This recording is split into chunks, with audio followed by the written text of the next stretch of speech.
Salve, galera! Aqui é o professor André Panza do canal Enem Outras Histórias, voltando aqui com matemática, geometria, conceitos iniciais, parte 1, tá certo? Essa aula de conceitos iniciais eu dividi em 3 partes, para não ficar uma aula muito extensa, então a gente vai fazendo essas divisões. A primeira aula de geometria, então vamos lá. Bom, noções primitivas. E aí, vamos lembrar um pouco aqui a questão dos conjuntos, né?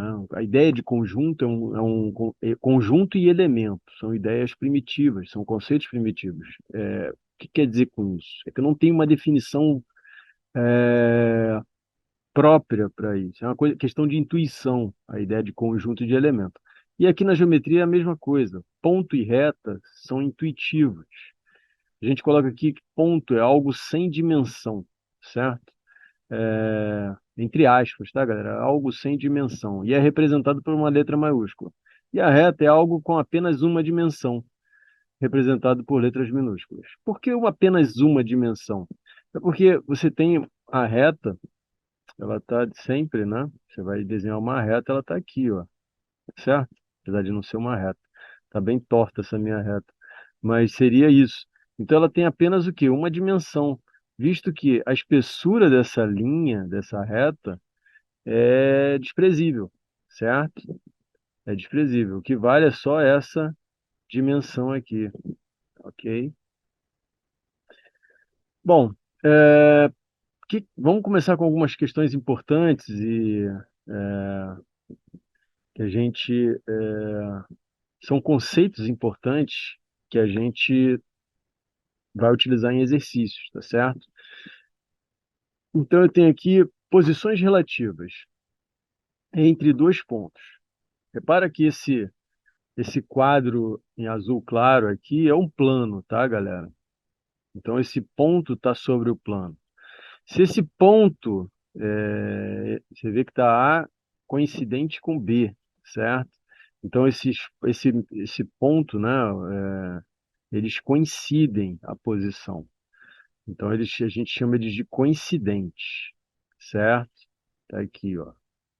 Agora, quando eu tenho pontos, em localizações, em locais diferentes, esses pontos são distintos, tá certo? Posições relativas entre uma reta e um ponto. Eu tenho que ela pode ser o ponto não pertence à reta, quer dizer que ele está fora da reta, ou ele pode ser o quê? Um ponto que pertença à reta. Então ele está aqui, ó, em cima da reta, sobre a reta, certo? Lembrando, reta, letra minúscula, ponto, letra maiúscula. Agora, entre duas retas, eu tenho o mesmo nome que eu dou para os pontos, eu tenho, quando uma reta está sobre a outra, né? Eu tenho retas coincidentes. É a mesma reta e, portanto, tem infinitos pontos em comum. Eu tenho retas paralelas, que são retas que não têm pontos em comum, tá certo? Elas mantêm uma distância constante entre elas. E tenho retas que chamam-se concorrentes, que elas têm um único ponto em comum, que a gente chama de vértice. Aqui eu chamo atenção para quando a gente estuda, a gente vai estudar isso mais para frente, sistema de equações, né, com duas incógnitas. O que que é o sistema de equações? São duas retas que eu estou trabalhando, certo? E aí, esse sistema vai ser um sistema possível e determinado quando eu tenho uma única solução. Quer dizer que essas retas, esse sistema, elas se cruzam em um ponto somente. Então, elas são concorrentes. Esse seria o SPD, né? Sistema possível e determinado.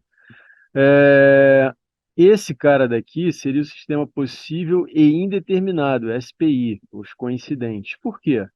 Porque aqui no encontro entre duas retas, uma sobre a outra, olha aqui, ó, infinitos pontos. Então eu tenho infinitas soluções entre as duas equações. E esse das retas paralelas quer dizer que é um sistema impossível quando não tenho solução. Por quê? Porque as retas elas não se tocam, tá certo? Bom, fazendo só um paralelo com a álgebra lá do sistema de equações de primeiro grau, tá certo? A gente vai falar isso mais para frente. Bom, é isso, galera. Mais uma aula aí de matemática. A gente continua na próxima aula com geometria, conceitos introdutórios, iniciais, enfim. Tá certo? Grande abraço e até a próxima. Valeu.